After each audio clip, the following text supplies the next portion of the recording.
Johnson Wax Program with Fibber, McGee, and Molly.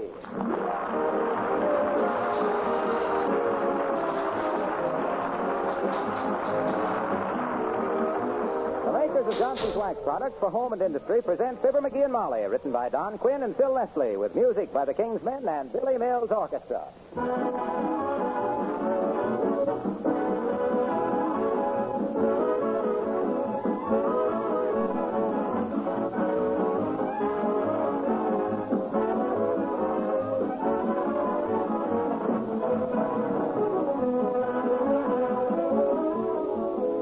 Coast to coast, there's one job that's getting the play right now, and I mean that easy job of cleaning and polishing a car with Johnson's Car New. If you haven't bought yourself a package of Car New, why not do it this week and be one of those car owners who is proud to drive down Main Street or Michigan Boulevard or Fifth Avenue? The truth is, it's so easy to clean and polish your car with Car New that you won't mind doing it yourself. Car New does two jobs at once, you know, both cleans and polishes with one application. This wax-fortified polish is a liquid, which dries on application to a white powder. When you wipe off this powder, all the dirt and road grime and dullness vanish like magic. Car New gives a super wax-smooth finish that doesn't offer much of a foothold to dust and dirt, which you can wipe off occasionally with surprising ease. Try Johnson's Car New on your car this week.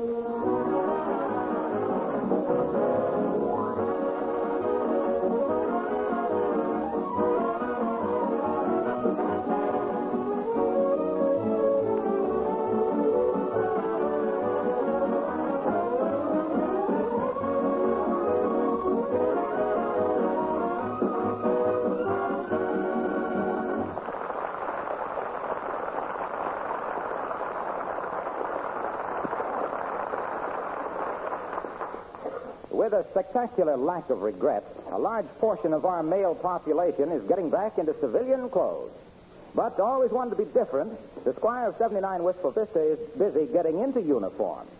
Just why he's making like a soldier, vintage 1918, remains to be seen as we join Fibber, McGee, and Molly.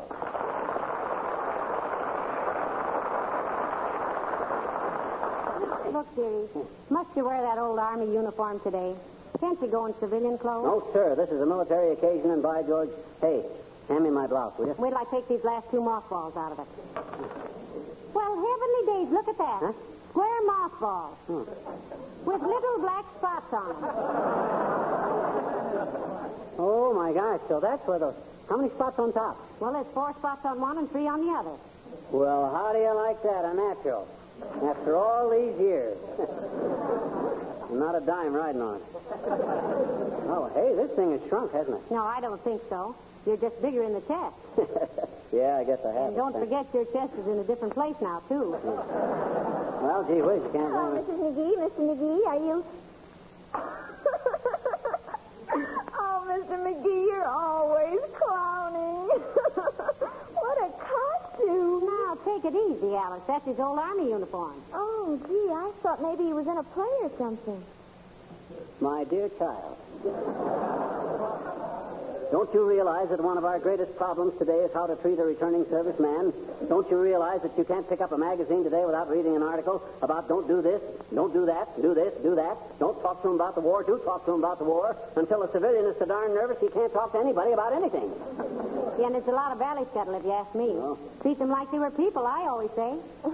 But I don't understand, Mr. McGee. You haven't been a returned serviceman for 25 years. Haven't you got over it yet? An interesting question. Look, Alice, you remember Mayor Latrivia? Oh, sure. He was that big handsome man that went into the Coast Guard. Well, he's coming home today, Alice. He's been in the Pacific for 3 years. Creepers, and they finally picked him up? He hasn't been in the Pacific all that time, Alice. He's been on the Pacific.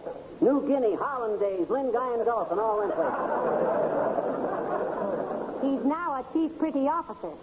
Petty officer. Well, I think he's pretty. I'm telling you, chief petty officer. Whoop. What was that? Oh, just a button off his blouse, Alice. You better stand off to one side of him. He's loaded. I think that uniform is very interesting. But why has he got his legs all bandaged up? varicose veins? Those are puttees, Alice. Wrap-around leggings. Oh. My gosh, didn't you ever see a uniform from the First World War? The big war? The one Riddy Eckenbacker and I were in? It's Eddie Rickenbacker in before she was born, dearie.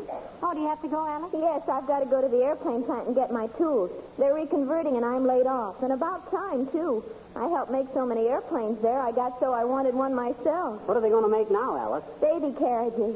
Well... See you later, Mrs. McGee. Goodbye, Mr. McGee. I think your uniform is simply... oh, brother.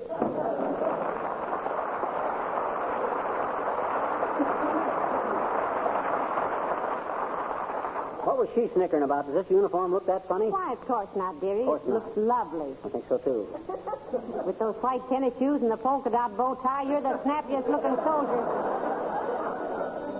You answer the phone, Molly. I'm still kind of dizzy from wrapping these leggings. All right. Where is the phone? Oh, here it is. Right where we left it, June 26th. 79 Wistful Vista, Molly McGee speaking. Oh, hello, Mrs. Carstairs. Oh, that old water buffalo. Yes. You are? Why, we'd simply be delighted to, Mrs. Carstairs. What? Oh, just me. I see. You're the chairman of... Yes, but... That old tomato surprise is chairman of so many committees, she has her gloves made with built-in gavels. Yeah. Oh, well, thank you so much, Mrs. Carstairs. Thank you. Goodbye. McGee, you know what? No, what? Mrs. Carstairs is in charge of the reception committee for Mayor Latrivia. Huh? And they're all going to meet him at the railroad station, and she's going to make a speech of welcome. Hey, wait a minute. I got a speech all wrote out. And if that diamond-studded old mud runner thinks she's going to Yeah, but she's going to have the parade with Mayor Latrivia in the back seat of her car, and she's asked me to ride with them, and I said you'd be with me, and she said there wouldn't be room for you. So I said... Now, just a minute there. Hold everything. But look, dearie, she's... I don't care what she said. Nobody's going to finagle me out of this thing. Where's my overseas cap? Ah, you lost it at the Legion Convention in 1936. Then I'll wear my air raid warden helmet. Where's my air raid warden helmet? By George, as a World War veteran, I think I'm entitled... Oh, I know where my air raid warden helmet is. Where? It's right here in the hall. Oh, no, McGee, no, not the very first time we...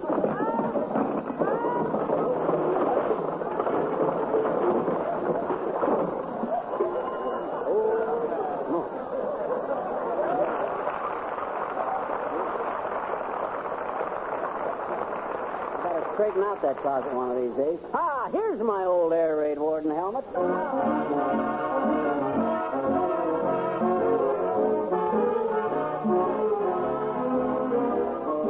The King's Men sing Along the Navajo Trail.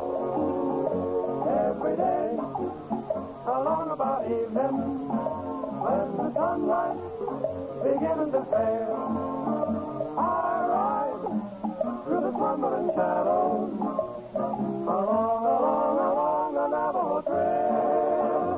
When it's night and crickets are calling and coyotes are making a wail, I dream by a smoldering fire along the Navajo Trail. I love to lie and listen to the music when the wind is playing a sagebrush guitar. When over yonder hill the moon is climbing, it always finds me wishing on a star. Well, what do you know? It's morning already. There's the dawning, so silver and pale. It's time to climb into my saddle and go riding along the Navajo Trail. But when the crickets are calling and the coyotes are making a wail, I dream by a smoldering fire. I dream about the Navajo Trail. What do you know? It's morning already. There's the dawning beginning to pale. It's time to climb into my saddle and ride to ride the Navajo Trail.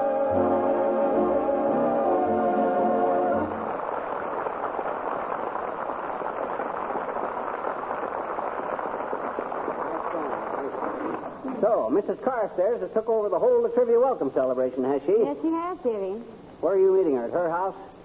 Or is she picking you up in her 40-cylinder Lincoln? The one that was given to her by Lincoln himself. Because she looked so much like George Washington.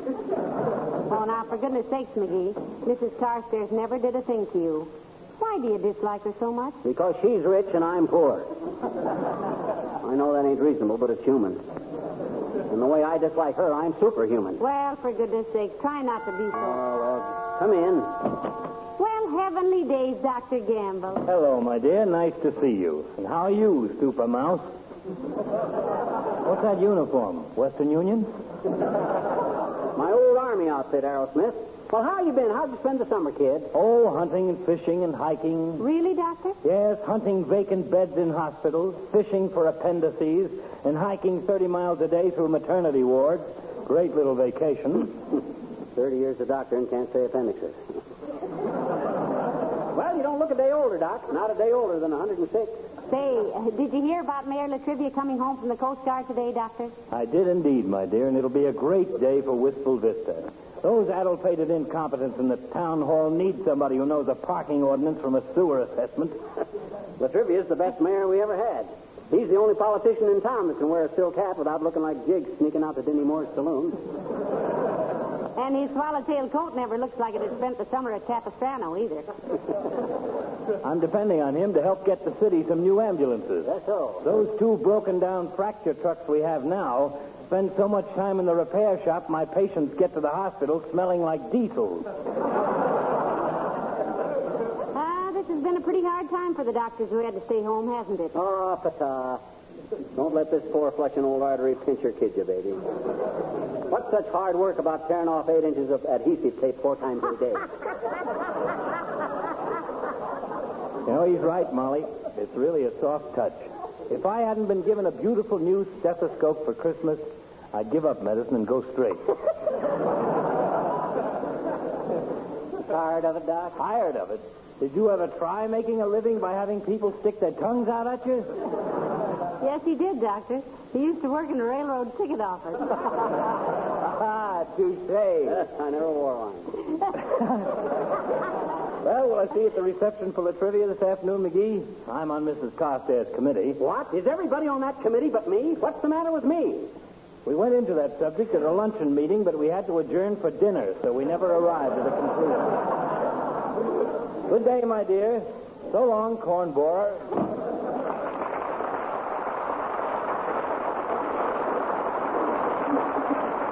This is a fine state of how do you do. Mayor Latrivia's best friend, and they don't even ask me to be on the welcoming committee. Well, my goodness, dear, there'll be such a crowd at the station, you won't have a chance to talk to Mr. Latrivia. Yeah, but the point is I'm being froze out. If I knew what train he was coming in on, I'd go to the next town up the line, and I'd... Hello, folks. Hello there, Mr. Wilcox. My goodness, we haven't seen you for ages. Hi, Junior. What you been doing since we saw you last? Oh, spending most of my time at the golf course.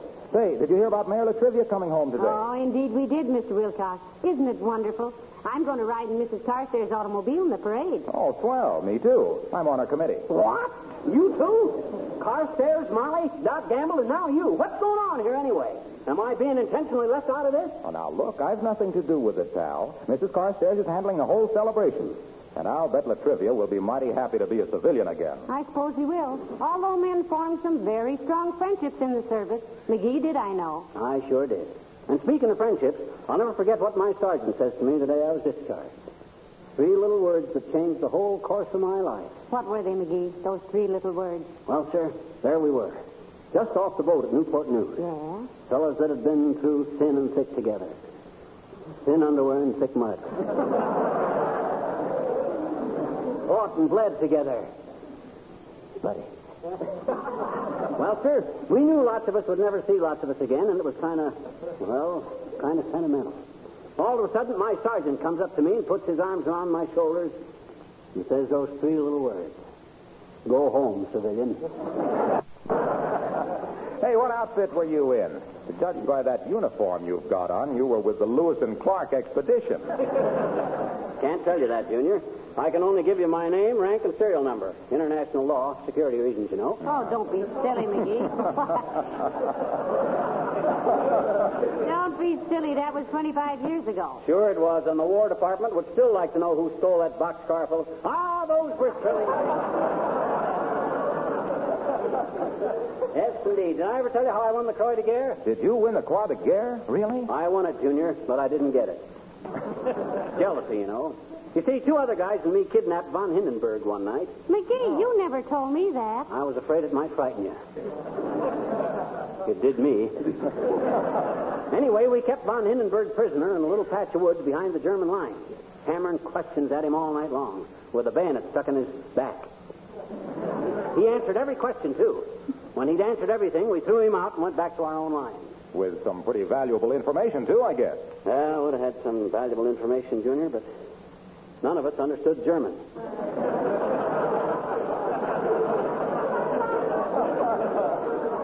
So we never knew exactly what he told us. But that's enough about me, Junior. I don't like to talk about my experiences. Since when? Say, you say you spent most of the summer on the golf course, Junior? Yeah. Did you suppose those certain people up there in, Wisconsin, the folks that, the stuff, think they'd approve of that? You mean the Johnson Wax people in Racine? Sure, they loved it. You mean they approved of your wasting the summer playing golf? Playing what? Golf. Oh, I don't play golf. But you said you spent most of the summer on the golf course. What were you doing, trapping gophers? No, I just sat there on the first tee with my bag of clubs. You do it, Molly. No, you do it. Somebody's got to do it. Well, we'll both do it. What were you doing, Mr. Wilcox, sitting on the first tee? With your bag of clubs if you don't play golf. That's a very interesting question. Well, I had a can of Johnson's Wax sitting beside me, you see? No. Yes, sir. I sure did.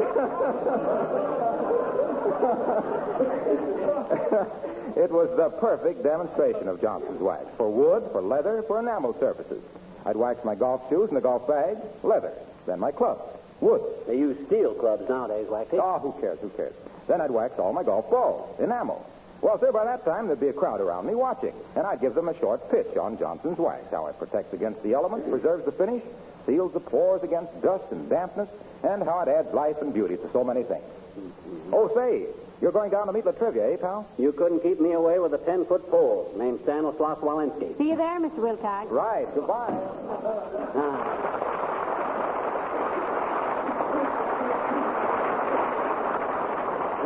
Good old Waxy. Good old Waxy. I love the way he tightens up and gets so excited when he talks about Johnson's Wax. What do you suppose causes that? Surface tension. Oh, of course. I should have known that. Come in. Mrs. Carstairs, how nice to see you. Good afternoon, my dear. You're looking very well. Hi, Carsty. Look, I got a bone to pick with you. How delightful. And then shall we bark at automobiles for an hour or so? Well, he just wonders why you didn't ask him to be on the welcoming committee for Mayor Latrivia, Mrs. Carstairs. Don't you know that Latrivia and I are extremely good friends, Carsty? I do. Did you realize that with me being an ex-serviceman myself, I might be the logical person to handle a difficult situation like this? Don't you think it would be fitting for one war hero to welcome the other war hero? May I ask why you deliberately give me the Hindu shuffle on this deal? Pray do. Pray do what, Mrs. Carstairs? Pray ask me. Okay, what was the idea of including me out of this celebration? Since you are so insistent, Mr. McGee, it was at the request of Mayor Latrivia himself. We have corresponded with him concerning his arrival, and he said in his last telegram, and I quote, "And please see that Fibber McGee is kept in the background," unquote. Please see that Fibber McGee is kept in the background. Ah, sure. I think that's the finest compliment a man ever had. Did you say compliment, dearie? Why, don't you get it? That Latrivia is so sentimental, he's afraid if he sees me, the first thing he'll do, he'll just go all to pieces. Can't trust himself. Imagine him being so emotional. Well, now that we've settled that to Mr. McGee's satisfaction, and a remarkably cheap settlement it was, may I have a word with you, my dear? Why, of course, Mrs. Carstairs. Pardon us, dearie. Why, sure. Now, as for the arrangements, my dear, we all meet down at the railroad station and form a group at the gate. So when Mayor Latrivia's train comes in, I'll be ready. Please keep Fibber McGee in the background. I'm going to treasure them words as long as I live. Why to think that old Latrivia thinks so much of me that he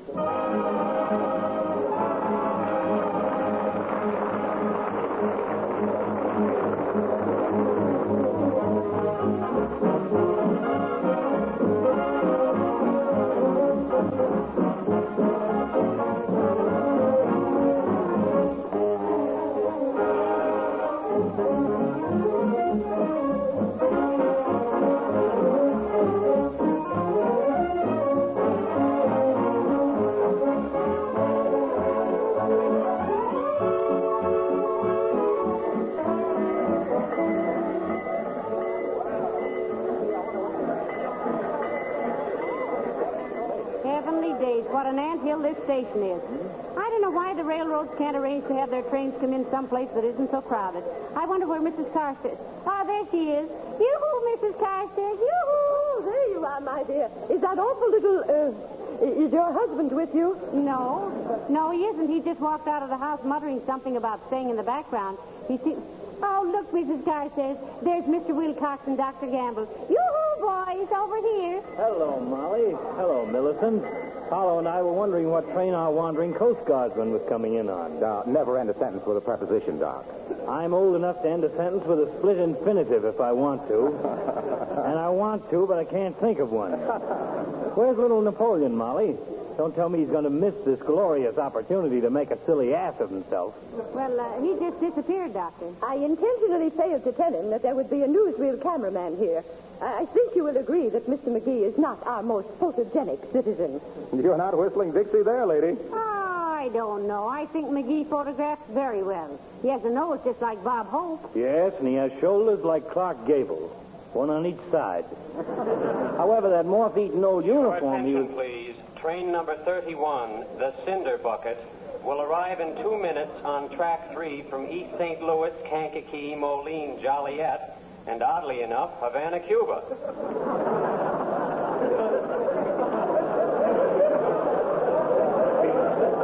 Come along, gentlemen. We must be at the gate to welcome the mayor.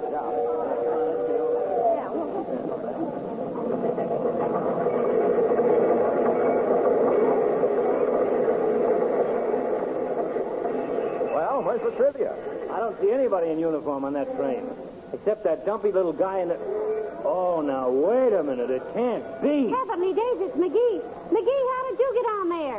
Well, there's Mr. the Trivia right behind him, trying to see what's going on. Move aside, Mr. McGee. Move aside. Look at Latrivia trying to peek over McGee's shoulder. She looks like the middle Andrews sister. Ladies and gentlemen, it is my proud privilege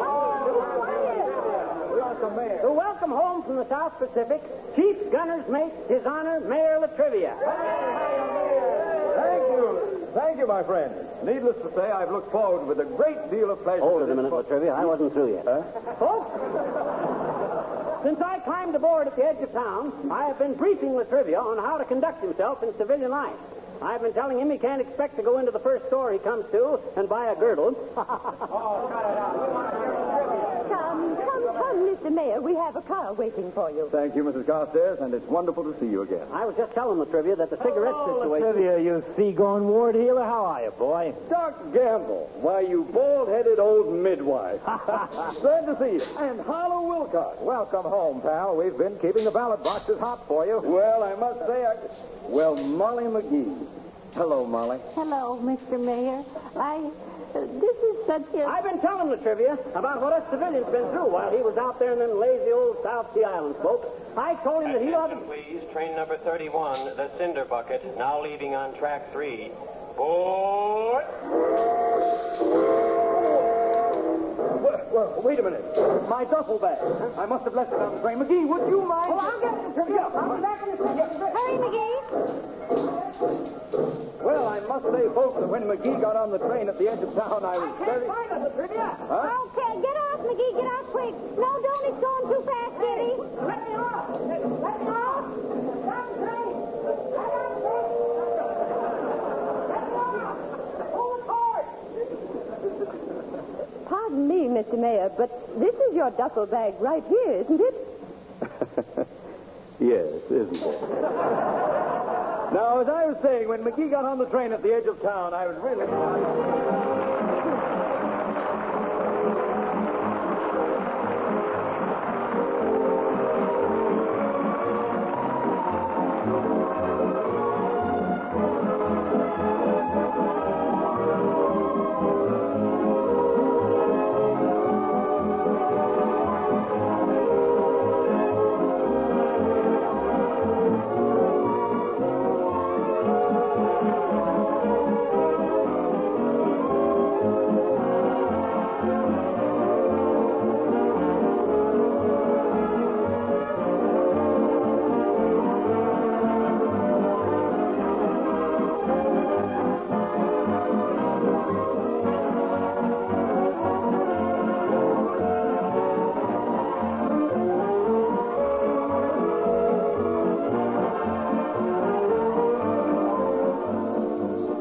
now and then, I feel that I should say something extra special about the newest form of Johnson's wax.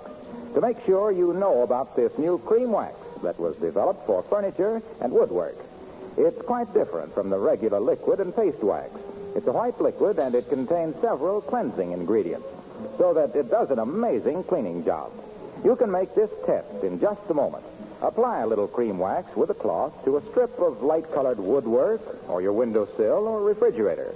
Take a stretch that has smudgy fingerprints or other dirt, and notice how this disappears instantly. Then, with a minimum of rubbing, you give furniture and woodwork a soft, satiny wax luster that, believe me, is beautiful. This wax finish is dry and not oily, so dirt and dust don't cling to it. It gives furniture and woodwork real wax protection, and it makes your housework easier. Even if you already have the paste or liquid Johnson's wax on hand, just try one bottle of cream wax. You'll really like it.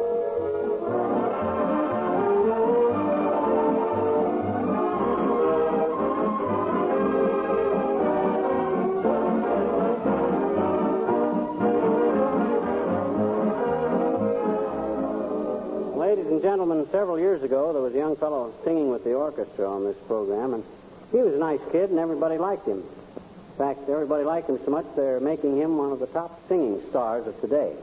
His name is Perry Como, and our congratulations and best wishes to him. Then a little later, there was a drummer with Billy Mills' orchestra, but he had something besides a set of skins and a wire brush. He had ideas, and those ideas are now making him a miserable little fortune. You know who we mean? Spike Jones. Nice going, Spike. Then there was an actor named Harold Perry. After 7 or 8 years with us, he decided that time didn't pay, and as the great Gildersleeve, he's making Sunday night radio history. More power to him. And last but not least, from these little Tuesday night weenie roasts, there came a character named Beulah. We want to extend our congratulations and all good wishes to Marlon Hurst and his own Beulah show. It all just goes to prove, folks, that class will tell. Yeah? Yeah? Who knows? Maybe someday McGee and I'll have a show of our very own. But that's for the future. Good night, all.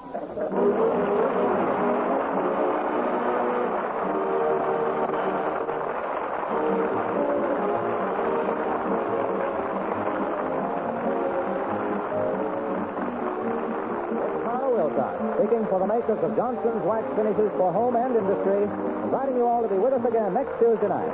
Stay tuned now for Bob Hope. And remember, Tuesday is a bigger comedy night than ever, with your old friends Amos and Andy being heard just before Fibber, McGee, and Molly. Good night. This is the National Broadcasting Company.